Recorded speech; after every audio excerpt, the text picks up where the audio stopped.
నమస్తే. మనకి 2 అక్టోబర్ 2024 ఒక సూర్యగ్రహణం ఏర్పడుతుంది.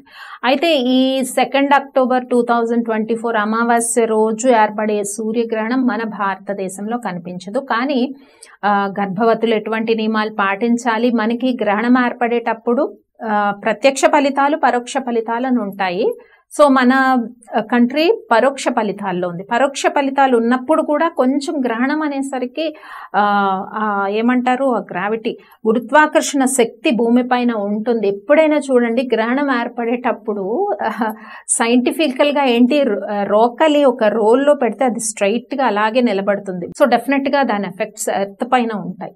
సో ఈ గ్రహణం ఎక్కడ కనపడుతుంది అంటే దక్షిణ అమెరికా, దక్షిణ అమెరికా, తర్వాత అట్లాంటిక్ ఓషన్ ఇక్కడ కనపడుతుందట ఈ సూర్యగ్రహణం. 2 అక్టోబర్ అమావాస్య రోజు ఏర్పడే సూర్యగ్రహణం.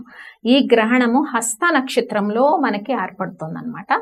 సో మన కంట్రీలో కనిపించట్లేదు కాబట్టి యూజువల్లీ ఇది నైట్ టైం వస్తుంది. అది కూడా మనకి నైట్ 9:12 నుంచి 2 AM మధ్యలో, అంటే సెకండ్ నైట్ 9:12 PM నుంచి ఎర్లీ అవర్స్ ఆఫ్ 9 AM వరకు ఉందన్నమాట. ఇది second and third early hours వరకు ఉంది. సో మనకి గ్రహణం కనిపించట్లేదు. And more ever it's a night time.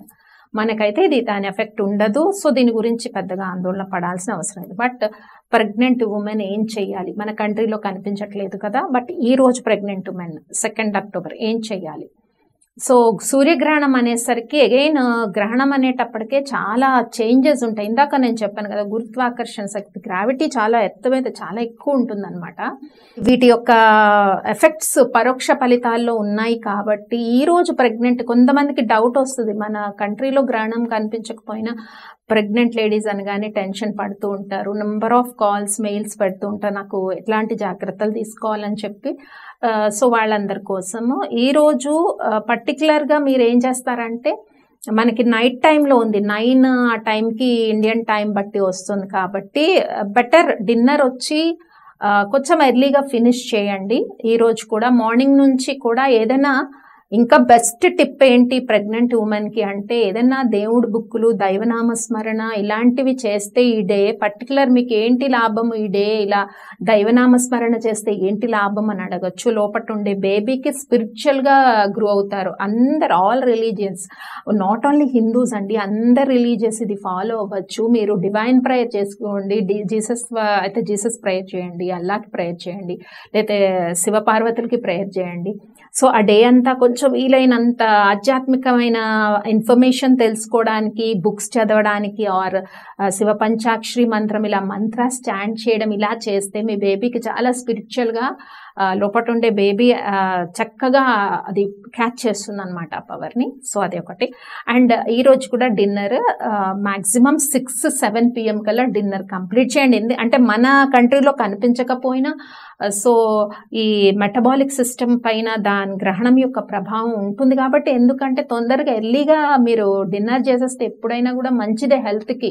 ఎంతో మంది చెప్తుంటారు ఆ విషయం, బట్ గ్రహణ టైంలోనే అట్లీస్ట్ ఇది మీరు పాటించండి, ఎర్లీగా డిన్నర్ చేసేసి సో పడుకోండి. ఎవరైనా 9 o'clockకి ప్రెగ్నెంట్ ఉమెన్ తెలిగేసి, నార్మల్ పీపుల్ అందరూ ఎవరైనా తెలిగేసి ఉంటే అగైన్ మళ్ళీ ఏదైనా సో లలిత సహస్రనామాలు కానీ అలా చెయ్యండి, చేస్తే మంచిది. ఇఫ్ ఇట్ ఈస్ కంపల్సరీ ఏం లేదు, చేసుకుంటే ద పవర్ అన్నది ఆరా లెవెల్ ఇంప్రూవ్ అవుతుంది. అండ్ మార్నింగ్ సో అందరూ కూడా మళ్ళీ మీరు ఎప్పుడు లేస్తే 6-7కి అప్పుడు స్నానం చేస్తారు కాబట్టి ఇట్స్ ఓకే. బట్ ఏ రాసులకి పరోక్ష ఫలితాల్లో ఉంది కాబట్టి మన కంట్రీ చూద్దాం, ఏ రాసులకి పరిహారం చేసుకోవాలి. తులారాశి, కుంభరాశి, మిథున రాశి రాసుల వాళ్ళు ఎవరైతే ఉంటారో ఈ గ్రహణం హస్త నక్షత్రంలో ఏర్పడుతుంది కాబట్టి వీళ్ళందరూ శివాభిషేకం చేయించుకోండి.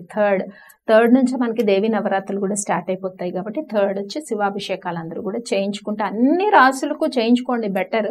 స్పెసిఫై ఏ రాసులకి కొంచెం నెగిటివ్ ఎఫెక్ట్ ఉంది అన్నది చెప్తున్నాం కాబట్టి అన్ని రాసులు చేయించుకుంటే పరిహారము శివాభిషేకం, అంటే అట్లీస్ట్ మీ మైండ్కి అది రిలీఫ్ ఉంటుంది. గ్రహణం అనేసరికి కొంచెం ఏమన్నా మైండ్ పైన లోడ్, ఒత్తిడి, సడన్గా ఇరిటేటివ్గా ఉండడము తెలియకుండానే ఏర్పడుతుంది. ఎనర్జీ ఎప్పుడు కంటికి కనిపించదు.